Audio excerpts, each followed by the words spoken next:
اگر مایلید به سبز کردن دانه‌های غلات و حبوبات برای هفت سین نه بگید، با من همراه باشید. سلام دوستان، خوبین؟ به خونه من خوش اومدین. دوستان براتون سبزه آوردم. یه سبزه خوب، یه سبزه خوردنی، یه سبزه دقیقه 90، یه سبزه برای شمایی که مسافرت بودین و نتونستین سبزتون رو آماده کنین، یا برای شمایی که هر سال از بیرون سبزه میخریدین اما امسال نمیخواین به دلیل کرونا از بیرون سبزه بخرین و نتونستین تو خونه سبزه بریزین. خب پس چیکار میکنین؟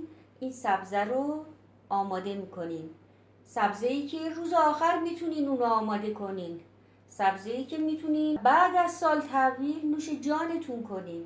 پس برای اینکه این کیک خوشمزه رو داشته باشیم یا این سبزه خوشگل رو داشته باشیم نیاز به یک کیک پایه داریم. این کیک پایه رو میتونین از هر کیکی استفاده کنین. کیک اسفنجی لینکش رو اینجا براتون میذارم. کیک یک تخم مرغی اونم لینکش رو میذارم. بهترین کیک اسفناجی که خودش هم سبزه، اونم لینکش رو اینجا براتون میذارم. یا اصلا یک کاری میکنم غیر از اینها لینک پلیلیست کیک ها رو آخر همین ویدیو براتون میذارم، یا اینکه اگر خودتون کیکی رو خیلی دوست دارین از اون استفاده کنین. خب بعد از اینکه کیک رو پختین اونو آماده میکنین برای تزیین. لینک آماده سازی کیک رو هم براتون این بالا میذارم. خب حالا میریم سر تزیین کیک. برای تزیین این کیک از کرم کره‌ای یا خامه استفاده کنین. من از کرم کره‌ای امریکایی استفاده کردم و باز لینک اون رو هم براتون میذارم. همینجور که دیدین توی یه ظرف کمی خامه ریختم و تو ظرف دوم تقریبا 4 برابر اون ریختم و اونو رنگ سبز میزنم. رنگ سبزتون اگر دوست داشتین میتونین پررنگ‌تر کنین یا اینکه کم رنگ‌تر، بسته به سلیقه خودتون.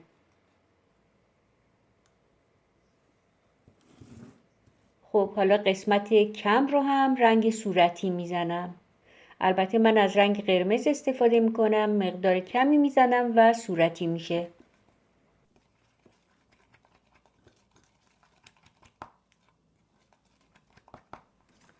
باز این رنگ رو هم میتونین پررنگتر یا کم رنگتر بسته به نظر خودتون داشته باشین.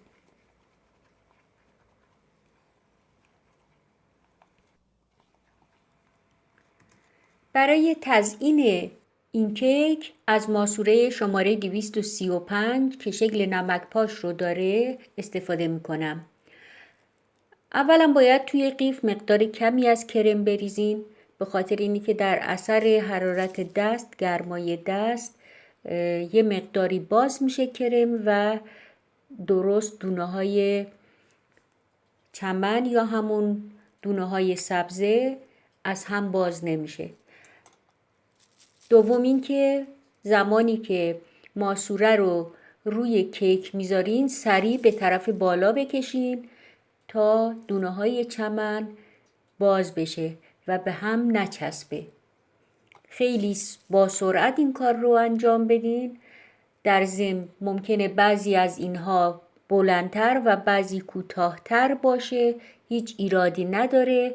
بعد دوباره میتونین اونایی که کوتاه هستن روشون رو یه بار دیگه ماسوره بزنین و اونهایی که خیلی بلند هستن پاکشون کنین.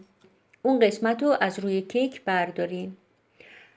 دور کیک رو هم میتونین همون اول خامه کشی کنین و کرم بمالین، یا اینکه مثل من بذارین وقتی که روی کیکتون آماده شد این کارو بکنین. نیازی نیست خیلی صاف باشه، به خاطر اینی که میخوایم ساقه های سبزمون رو روش بندازیم. تا جایی که میتونین کرم رو روی جاهای خالی کیک بمالین. یه مقداری صافش میکنم، اما همینطور که گفتم نیازی نیست که خیلی صاف بشه. اما همه قسمت های اون حتما آغشته به کرم بشه.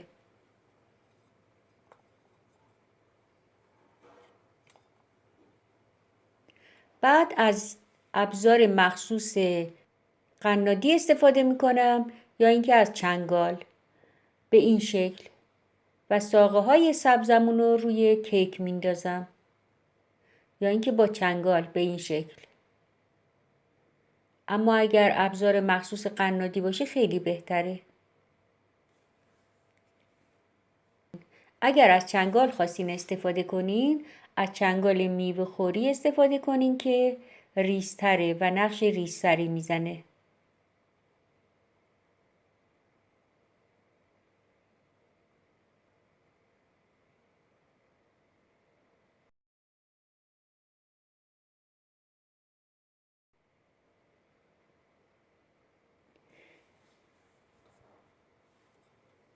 همینجور که میبینین قسمت‌های خالی اون رو هم پر کردم و بعد دور اون رو با دستمال تمیز میکنم.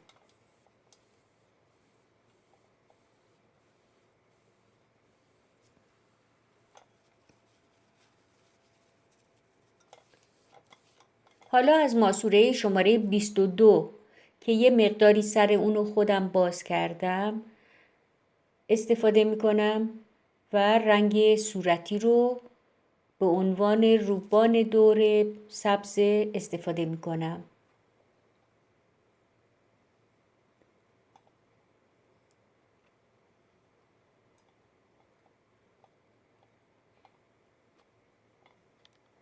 از هر ماسوره‌ای میتونین برای زدن روبان روی سبز استفاده کنین. از ماسوره حصیر باف هم قشنگ میشه.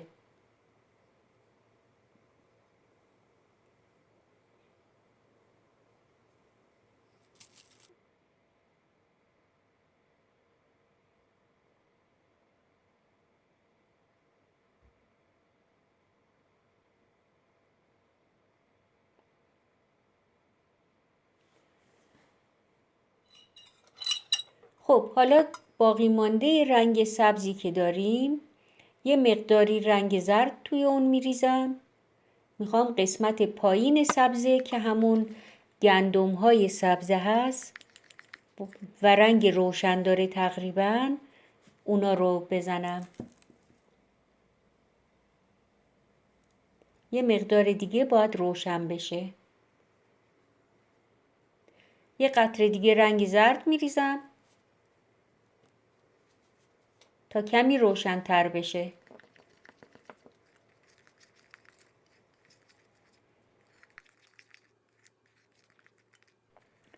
الان دیگه خوبه. دوباره از ماسوره 22 استفاده میکنم، البته سایز استاندارد. حالا کرم سبز روشن رو داخل قیف میریزم و بعد شکوفه های خیلی ریز پایین سبزمون میزنم.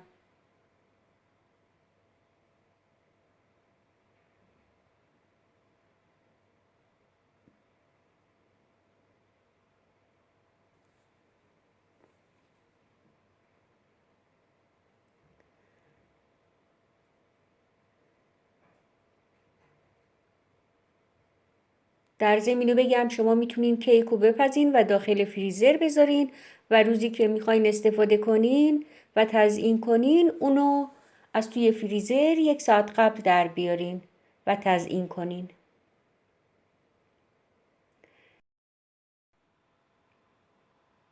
بالاخره کیکمون آماده شد. اینم 2 تا ماسوره شماره 22 که یکیشو بازتر کردم و شکوفه های درشتری میزنه.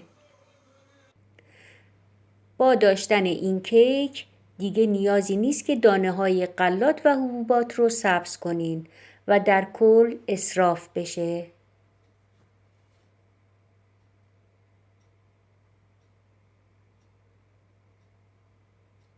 دیدین که کار سختی نبود و شما هم همچین یک کیکی رو آماده کردین برای سفره 7 سینتون. پیشا پیش عیدتون مبارک. انشالله امسال براتون سال سلامتی و شادی باشه و سال رسیدن به آرزوهاتون باشه. خدا نگهدارتون.